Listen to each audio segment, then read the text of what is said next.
welcome to another episode of the Community Broadband Bits podcast. I'm Christopher Mitchell at the Institute for Local Self-Reliance, and we're recording and we're going to do video, I guess, now on Riverside. So we're doing something new. I'm back with John Chambers, one of our most frequent guests, but it has been too long since you were on, John, a principal at Connexon, and someone who has given a ton of thought to how to solve broadband internet access challenges in rural America, and happens to have come out largely where we did. So that's why I like having you on. How's it going, John? Tell us, for people who are new, what is Connexon? Yeah, thanks, Chris. Great to be with you.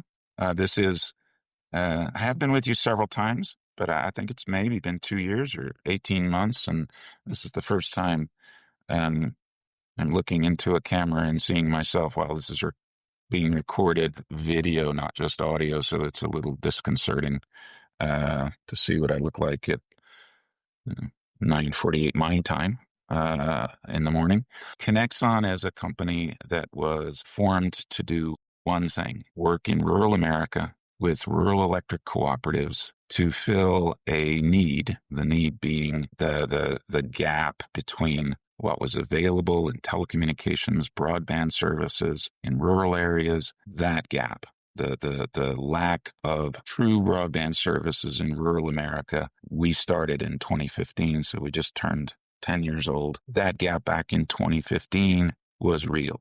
The gap today is real too. So that if you have, as I have most of my life, when I've lived in suburban areas or urban areas and not when I've lived in rural areas, one of the real differences is you don't have the same level of cell phone service, cable television availability, broadband service. It's not to say that you have nothing. There's been satellite service for a couple of decades. There has been a slower and spottier cell phone service for decades. There has been copper-based service for what isn't really broadband anymore, at least defined as broadband, but used to be, for decades.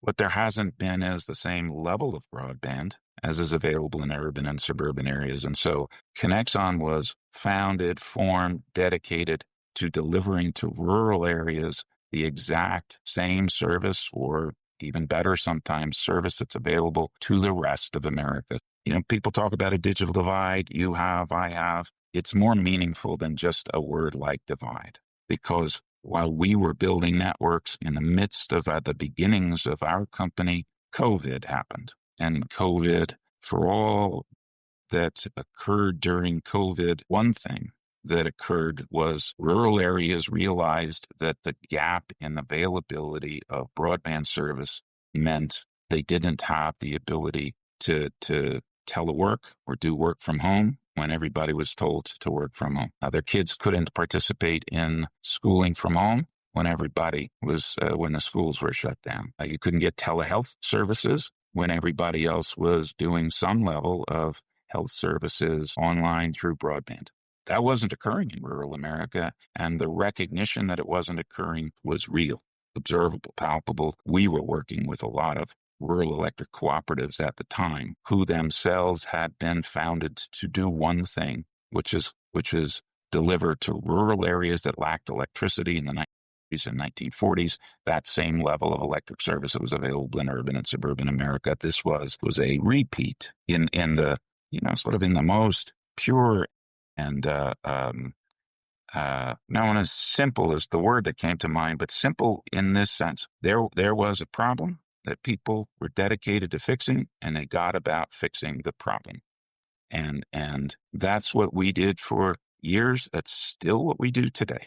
We work in rural America. We work with rural electric co-ops. We build broadband networks to serve the unserved and underserved in the country. And it's been a bit of a privilege to have done this work for the last decade. When you and I were talking in 2018 and in 2019, we were talking about the disaster of the Connect America Fund, a significant part of the Universal Service Fund, which had been mandated sort of top down and given to big historic telecommunications companies. We dreamed of a reverse auction, and the Rural Digital Opportunity Fund was supposed to be that, a 10 years of support reverse auction in which we expected to see, I think, fiber optic technology from electric co-ops be tremendously competitive the FCC administered the auction in a way that was, at best you could say, suboptimal and invited gaming. We've talked about that on numerous shows, and people could go back to get the replay on that. But here we are in 2025. And what I wanted to spend some time talking to you about today was, what do we know now based on the defaults about sort of like what entities performed? Can we say some entities did better than others? You know, we know that LTD, for instance, was fully defaulted. Starlink was fully defaulted. Those were very big winners. So I should also say, I didn't give people a warning at the beginning. We're going to talk about RDOF, and then we're also going to end up talking a little bit about other programs like BEAD and what states are getting right. But John, as we know today, with so many defaults, I think like more than a third of the awards have been defaulted or close to that. What do you look at in retrospect? So this will sound maybe strange to some people, but in retrospect, I think the Rural Digital Opportunity Fund auction was run more efficiently, produced more positive outcomes than the programs that have been developed since. I don't like hearing that. I'll be interested to hear. Yeah, so Your case for it. that isn't exactly to say that, you know, wow, what a fantastic program that was. That is to say the programs since have been awful by and large. We participated in every federal and state program in the states we work in and the federal level since our founding in 2015. I think I'm a pretty good judge as to what worked and what didn't work as far as federal programs. The core problem with RDOF has continued over the years. And the core problem is one of, I'm going to use a simple word, which is sort of a lofty meaning. It's a problem of truth. What is true? And you can apply that in a lot of different contexts. So I'm going to apply it just to broadband. So what I mean as to what is true is, you start with what you're trying to accomplish, and you're trying to accomplish, that is, let's get broadband service to areas that are unserved and underserved. And in order to do that, you've got to do some work initially to figure out, one, what is the meaning of unserved or underserved? Otherwise, you don't go anywhere. Once you've determined what you mean by unserved and underserved, and in order to do that, you have to define broadband. That's the core. You have to define broadband. And then once you've defined broadband, and it has variously been defined by the federal government over the past almost 15 years now, 13, 14 years, it has been variously defined as, wait for it, 4 megabits per second down, 1 megabit per second up. That came out of the 2010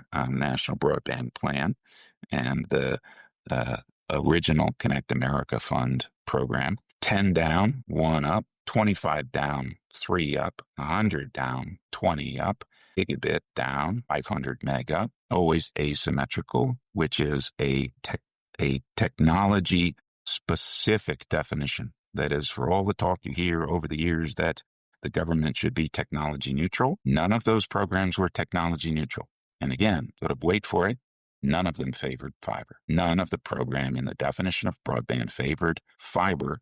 They always favored less capable technologies, those technologies that were incapable of delivering symmetrical speeds. I'm not here to say that symmetrical speeds are the only way you should evaluate it or the way you should evaluate it. But to define something as 4 down, 1 up, 10 down, 1 up, 25 down, 3 up, those core definitions that lasted throughout the teens, 20 teens, was always something to allow for the participation in all those programs by copper-based and spectrum-based solutions. The move to 100 down, 20 up in RDOF and gigabit down, the 100 down, 20 up was a move to allow for the participation in spectrum-based solutions.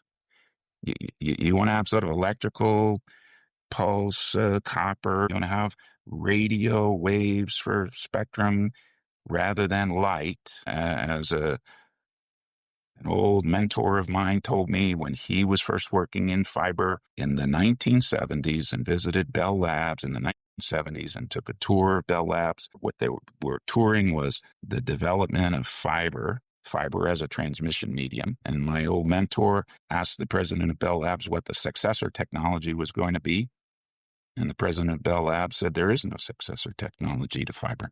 And my mentor said, well, that's not true. There's always a successor technology. And the president of Bell Labs said, no, son, fiber is light. And until we create something that can move faster than the speed of light, there will be no successor technology to fiber. Yeah, the successor is better fiber, probably in the same conduits. Yes. So if you're just talking about transmission medium, not a technology, there's not a technology. People use it in shorthand to mean a technology. Fiber, spectrum, copper, coax, hybrid fiber, coax, those sorts of things. Those are all transmission mediums.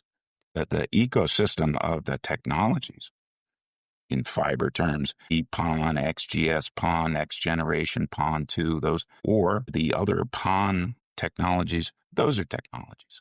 Right. If I could just make an analogy for people who might be less technologically savvy on this, imagine a pipeline. And what John's talking about is like you have a long section of pipeline.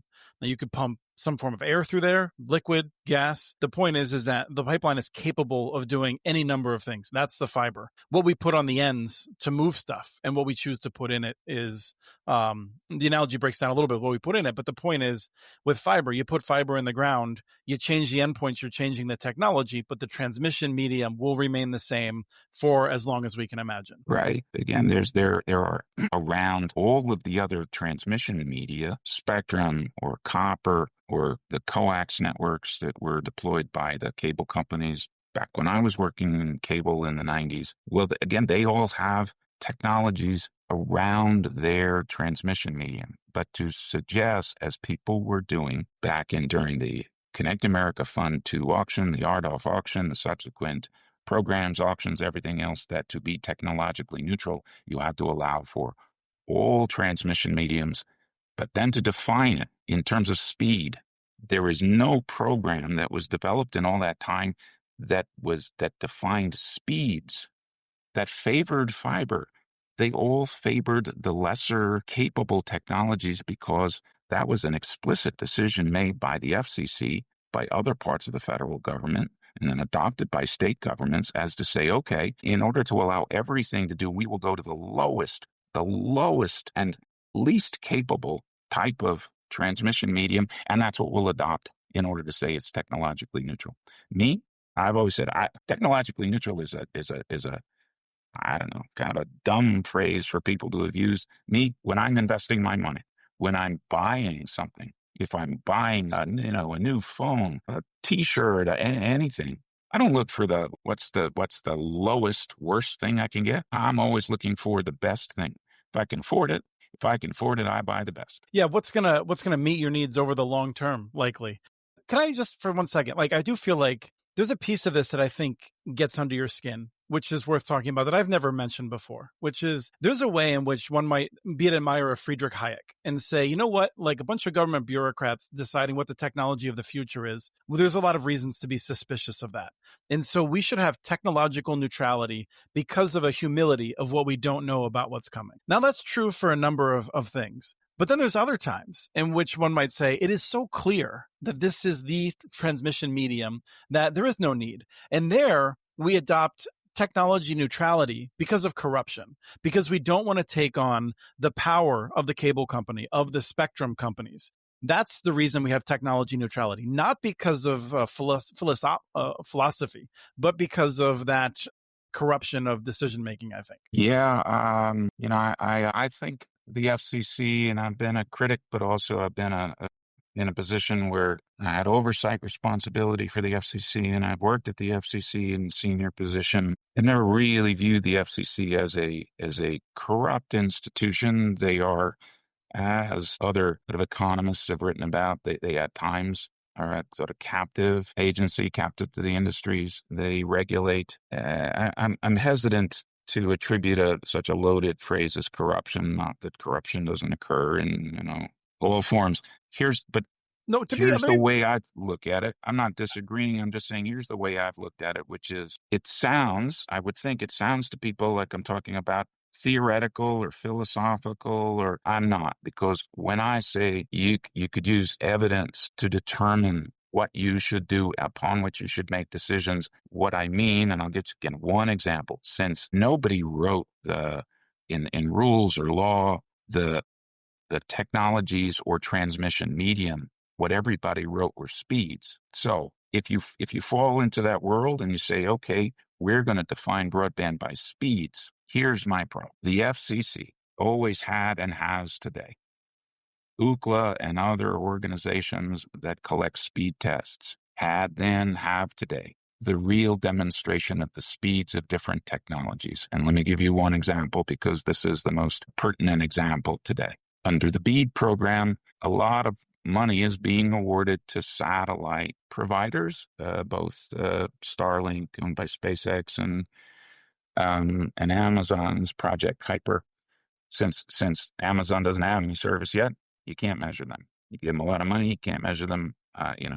Go figure. Starlink is not only measurable in terms of its service; it is measured all the time. And in June of this year, to give one again concrete example, at a time in which every state broadband office had been told to redo their BEAD programs and come up with programs, new auctions, application processes that would be technologically neutral so that all participants could play the game. In June, Ookla released speed tests for the existing customers of Starlink. And again, I'll give you one example. In those speed tests, Ookla found that across the country, Starlink was performing, not capable of, but performing the 100 down, 20 up speed. That is the definition of broadband that was put in the BEAD program in the Infrastructure Act, adopted by NTIA, adopted by the states, that Starlink was performing that 100 down, 20 up 14% of the time. And in states like Louisiana, Mississippi, places that I work a lot, in the single digits, 7-8% of the time. Now, the BEAD rules also said that in order to be a sort of qualified, that is, if you get the money, what are you going to have to do? They adopted the FCC's speed test protocol, which is, in broad terms, I won't go into it, but which is in tests measured in peak times, you have to deliver the requisite speed 80% of the time. So we have to submit, so does everybody else that participates in these federal programs have to submit our speed tests according to the FCC protocols. The last one we did was 99.9% of the time, kind of a thing. There's a big difference between performing 7% of the time and performing 99% of the time. And it's not something that is speculative. It is not something that is theoretical. It is evidence-based. And so for people to say like, well, we think it will be fine for rural America to get a service and we're going to define the service, but they're not even getting the lower service that gets defined. We don't even have a service that we sell that's 100 down. We don't even have that service. We don't consider 100 down, 20 up to be broadband, but fine. The federal government does, the states do, that's fine. So if you're going to define it, then at least take the baby step to say, you know what, we're also going to at least do a little bit of due diligence, a little bit of vetting that the technologies using the transmission media, that the participants in the program, that they can actually deliver that thing. It's measurable. And right now, what the government is doing is giving money for no investment in rural America, for no jobs created in rural America, for services that will not deliver because they do not today deliver the service for which they're being given tens of millions, hundreds of millions of dollars. John, billions of dollars. While we're on this, and you just mentioned comparing your speeds, I wanted to highlight your clients offer service, and then you offer service. Connexon has its own service as well. What do you charge? I know that charges vary, but what is, if you did a quick average in your head for the introductory, I'm going to guess it's on the order of like 300 or 500 megabits symmetrical. What is a person paying in rural America for that service? I'll answer your question directly. But first, let me say that 2/3 of our customers take gigabit and 2 gigabit service. We don't yet. We could offer a higher tier than 2 gigabits per second symmetrical service, but this is the rural America. And we work in some of the poorest places, some of the poorest counties and parishes, and some of the poorest neighborhoods, communities in the country. Guess what? 2/3 of the people take gigabit. 1/3 of our customers take 2 gigabit service, for which we charge $99. Now we have a $59 service for 200 megabit symmetrical service. And for low income households, we have 100 megabit, $49 package.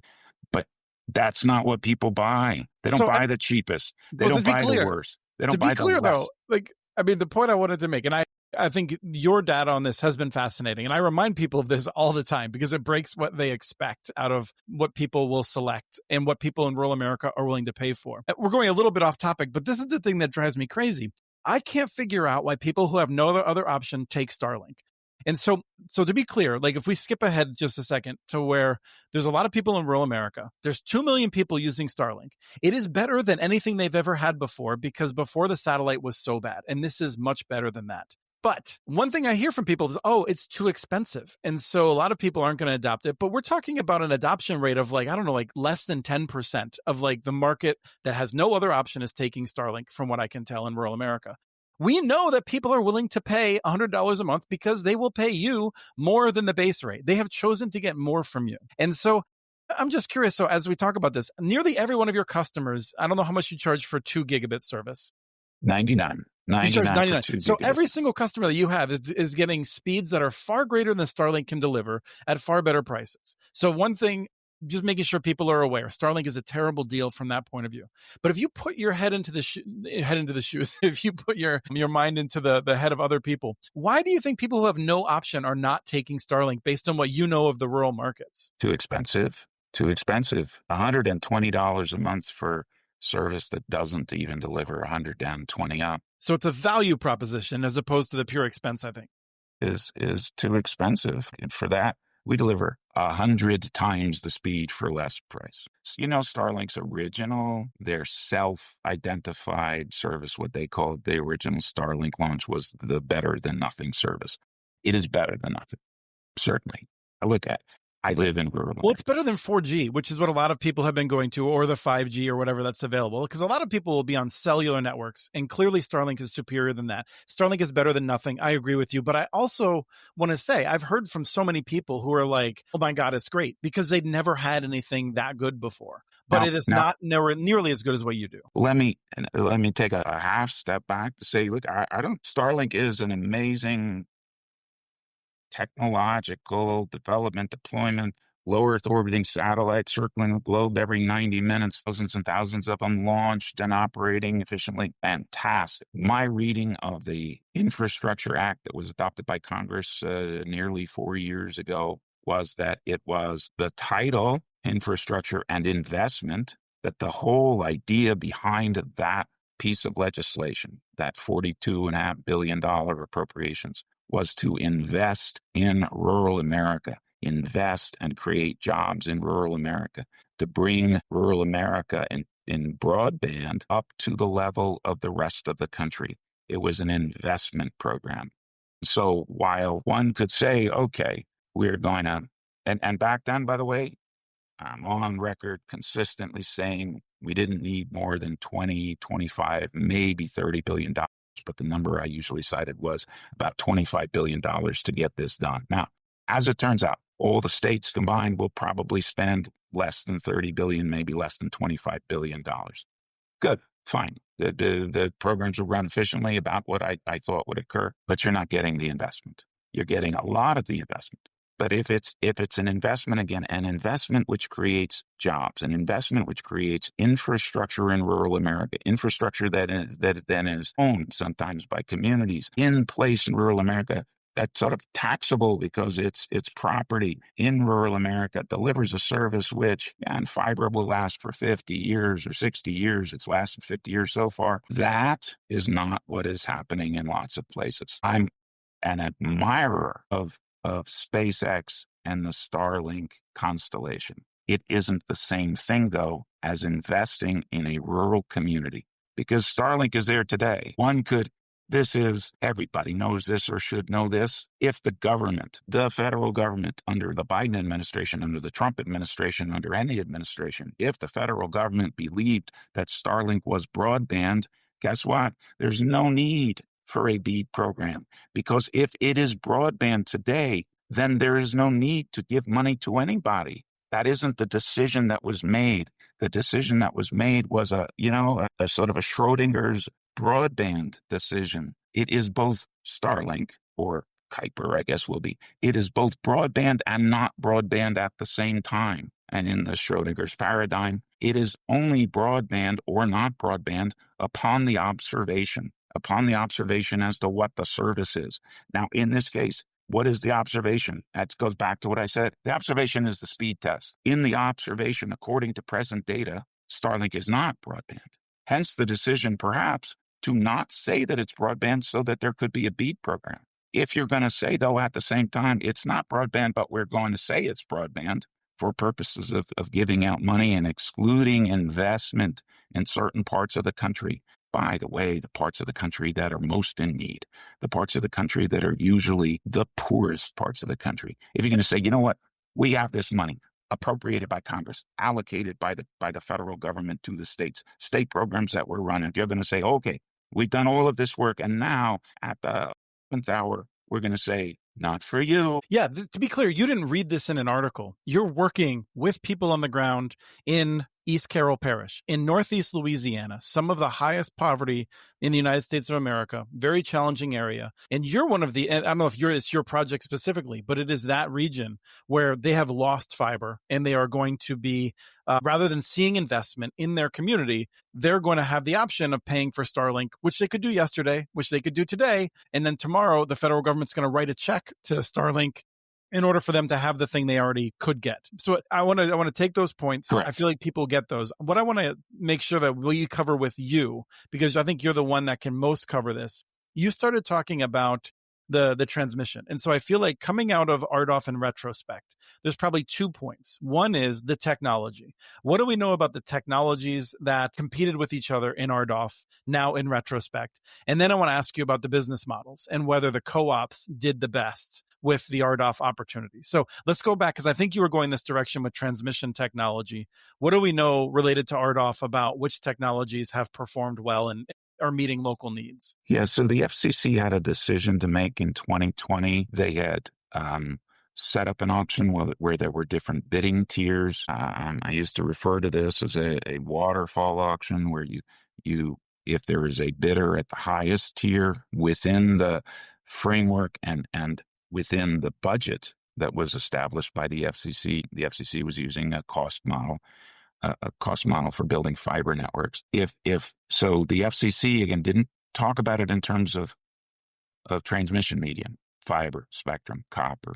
They talked about it in terms of speeds, and the highest speed tier was gigabit down, 500 megabits per second up. I don't know why they chose 500 megabits per second up. I don't know anybody that offers that, but put that aside. The FCC made that decision. Gigabit was the highest speed. 100 meg was the next highest speed. And then they had something else, 50 down, 10 up or something, and a 25 down, 3 up, I don't know, something else. Those are irrelevant. You know why? Nobody won money for those. Everybody who won money, 5%, 90%, something like that, won at the gigabit tier. And then the rest was places where they had 100 megabit tier. Then the FCC had to decide what technology is the term people were using, but really what transmission medium was capable of delivering gigabit speeds. This was where I think they made the original sin mistake. The FCC knew. The FCC collects speed test data. The FCC collects other data. They collect data from every single internet service provider and have for years and years and years. The FCC knew that only fiber was capable of the gigabit tier, and yet they allowed for the participation in the gigabit tier of certain companies that said that they would deliver fixed wireless in the gigabit tier, and disallowed other companies, I don't know why, that were going to, said they would offer gigabit with fixed wireless. Then they held the auction, and the auction, again, this is the sort of second mistake the FCC made. They understood the urgency of getting a program up and running and money out the door, and so they developed a process to have minimal vetting at the front end and very intensive vetting at the back end after the auction, which is to say, to get into the auction, you had to just prove some very minimal things. Do you have the financial wherewithal? Can you demonstrate that you've ever been in the industry before? That kind of thing. So not a very high bar. And that now for those who are sort of auction designers, and I've had a hand in a couple of auction designs in my career. A lot of auction designers like robust participation in the auction, right? The more bidders, the better kind of things. There's always been a bias, a tendency by the FCC in running its auctions, which, by the way, world class. The FCC is, Nobel Prize winning auction designers, world class, invented the category. Not just that, they're transparent. I just feel like if anyone's going to copy what they're doing, though, the amount of information they released about how the auction operated, very helpful. Yeah. And also, small point, but in today's environment, I should say it, this was a Trump administration program. The auctions, there were Obama auctions, there were Trump auctions, there were Biden auctions, all of this, right? I mean, this was over all of the auctions combined, over multiple administrations, all with essentially the same approach. This isn't a partisan thing. It's a truth thing. And so when you want lots of participants in an auction, you err on the side of letting people in who maybe shouldn't be in, and that's what occurred in RDOF. There were bidders who were very aggressive bidders who ended up defaulting because on the back end, the FCC did a solid job over the course of a year to 2 years vetting then not just your financial capability, but then they looked at your designs, your business plans, whether the RDOF funding you asked for was sufficient. That is, could you stand on your own after the subsidies ended? Your technical expertise, your expertise in running, all of that was done on the back end. And it took a long time. Because if they had done all that in the front end, they would have excluded a lot of participants who later defaulted. So in the results, when you went through this process, the FCC eventually determined after you were a winning bidder, then you had to be an approved bidder by the FCC, that is an approved recipient. And that's when money started to flow to you. There were some folks who didn't make it past that gate, and there were a significant number of defaults. The largest winning bidder in the auction, never made it past that gate. A company called LTD, they defaulted. The next couple of largest bidders, Charter and our Electric Cooperative Consortium, that is Connexon's, called the Rural Electric Cooperative Consortium. We respectively were awarded $1.3 and $1.1 billion. We both made it past that gate. Then there were a series of minor defaults because the FCC revised areas that they thought already had service. And so there was a period of time in which you could say, all right, based on the new information, you could default. So Charter had some defaults. Our consortium had, again, minor defaults.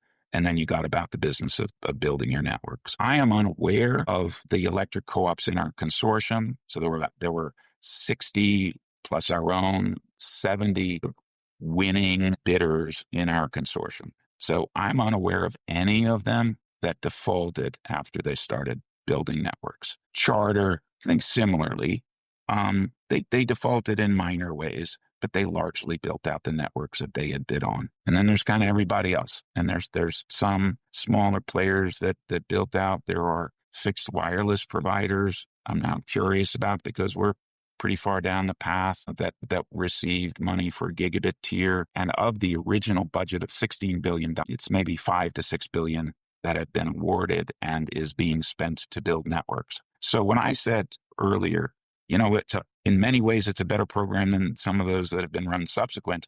It's to say this, the money got out the door. There were a lot of folks who built networks. There were a couple of things that could have been improved in the auction design, such as a next in line winning bidder when there was a default early on, because then you could have had a seamless transition to the next one that when, for example, LTD defaulted, there could have been somebody else that was also bidding and you could have awarded money at their bidding. There was plenty of budget for that. Yeah, I mean, the result is that with LTD's defaults, for instance, my own Minnesota basically lost RDOF. I mean, we didn't have any builds then. And that then created an overhang that has hurt us in BEAD and has gone on to cause not fully the result of the FCC's errors or mistakes. Some of that was own goals, but it's a dynamic that certainly had impact in some states more than others. Yeah, and so again, by and large, I have been a participant. I have been somebody who's been involved in rulemakings, in auction design, in federal funding programs, participant in those programs since the mid-90s. So this is what surprises me. Number one, we're only talking about 5% of the country in terms of population, homes, households. I don't know why there's so many people that care about that. Like it's a narrow slice of the pie. For the people who live in those areas, it's hugely important. But why get all of this energy, all of these participants, all this controversy, all of that.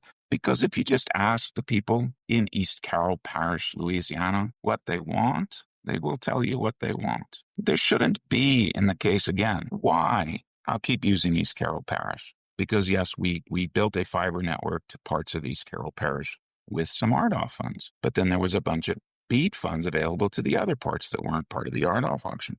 And we applied for that money for about the same amount of money that we won in RDOF, that kind of thing. And then Checks out. and then the money was awarded instead to Starlink. So in East Carroll Parish, poorest place in the country, there will be no investment in the future. And this gets to my, why has there been this intense interest in, and nobody asking the people in East Carroll Parish what they want? Nobody asking the people in rural Mississippi, rural Florida. And when I say nobody asking, I mean explicit in the rules. You cannot ask the people locally. You cannot ask you can ask, but you cannot consider in the award what people want. You cannot ask the public officials that are local public officials. You cannot ask the people who live there. You can't take surveys. You cannot do that. That was the rules. I don't even understand it. Again, the government had the money. If they just asked for this in many respects, left behind population of the country with a virtuous program, a lift up program. Let's build something meant to last. Maybe it didn't exist in electricity in the 30s. It didn't. And local communities came together and built networks. Didn't have to ask because the local communities did that themselves. Didn't have didn't have cable television, didn't have the same level of phone service, then didn't have basic internet access early on, and didn't have broadband service, all that. So what's going to happen is a lot of effort has gone in over the last 4 years and will go on for several years more. And then instead of the 5% of the population that doesn't have it, there'll be 2-3% of the population that still doesn't have the requisite service, because only in those places where you're building for the future will in 5 years or 10 years, those very places have. And so we'll do it all again. As we're wrapping up here, I do want people to understand, I think you're right. We are going to see another program if we give significant amounts of money to Starlink. Those locations will need some kind of investment generally, assuming they don't just dry up. That may happen, some of them too, where people will just largely kind of abandon. But for people to understand the economics, what is it like then for you to come back then in 2 years and look at some portion of East Carroll Parish? I'm assuming it will be costlier just because of normal inflation, but also that the project will be different and you will now forecast a lower pass rate, perhaps because of people being hooked on Starlink and just their general inertia of people having other solutions at that point. It seems to me like it is the most efficient time to build this at the lowest cost is now. And the more we wait, the more costly it becomes. That could well be, for me, this is my last rodeo. So it's going to be somebody else. You're not going to come back in 20 years to finish the job? And when somebody else looks at it, I think what they'll find is that the pockets of unserved are so scattered that nobody can make an economic case of it. Yeah, so this was the moment. This was the moment to do virtuous. Look, I think the law passed by Congress overstated the need. They need $40 billion. And then the Biden administration took far too long. Shouldn't have taken 3 years and not to finish the job. You could have done it all in a year. Money allocated, money assigned, networks built. There didn't seem to be any sense of urgency, which is puzzling. I give the Trump administration credit for having put a sense of hard deadlines. Most of the states submitted their plans to the Trump administration, even though they had to redo all their plans a couple of weeks ago, and there's a few left, a dozen or so left to do. But they changed the program from an investment program into a subsidy program. And that has always been the core difference in the way I have looked at these funding programs. Subsidy programs last forever because nobody ever gets off the government teat. They always want more subsidy. Investment programs are one and done programs. And so to change the BEAD program from an investment program into a subsidy program is a damn shame. And it will leave areas that continue to be underinvested, underserved, and those, it'll just get harder and harder. So What's my real answer to your question? What happens? No, people will just move away. People will vote with their feet. They will move to an area where they have broadband, in the areas that are left behind now because of the decisions that are being made today. Those areas, they will wither. If you didn't have electricity, if you could turn back the clock and say, all right, I'm going to look at areas where no electric co-op developed. I'm not going to get electricity here because there isn't an So economic it's funny. case. We're talking about Louisiana. I looked into this. Boy, I might get the years wrong, but I think it was like 1896. The city of Lafayette voted on whether or not to build a municipal electric plant. I think it was like a vote of less than 100 people voted in it. It was mostly people that owned land, and they decided to build it.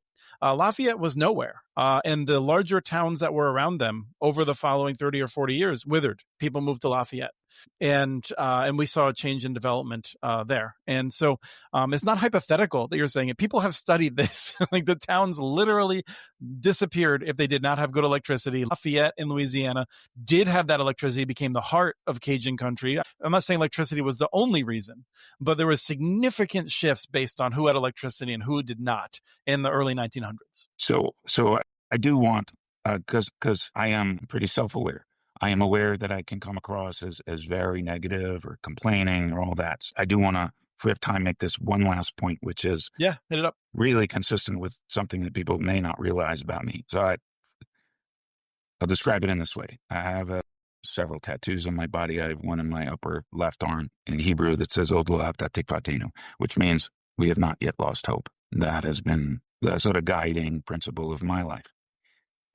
Here's what I would do if I were the decision maker about proceeding with BEAD. I would withhold some of the money. Again, they'll spend 25 billion and they'll still have 20 billion left over. I'd return some back to the Treasury, sure, but I would withhold some money so that if the current awardees cannot deliver over the next 18 months, some year, 18 months, and by deliver, I mean deliver the speed that they're required to deliver using the protocol that's been developed in the rules, the FCC protocols, so that, I'm not picking on Starlink. I don't care. They're not a competitor of ours. But if in Louisiana, in East Carroll, in the other places in Louisiana, before you give Starlink or anyone else, Project Kuiper, 50% of their money up front, which is not technologically neutral because none of the rest of us building any other kind of network are getting our money up front.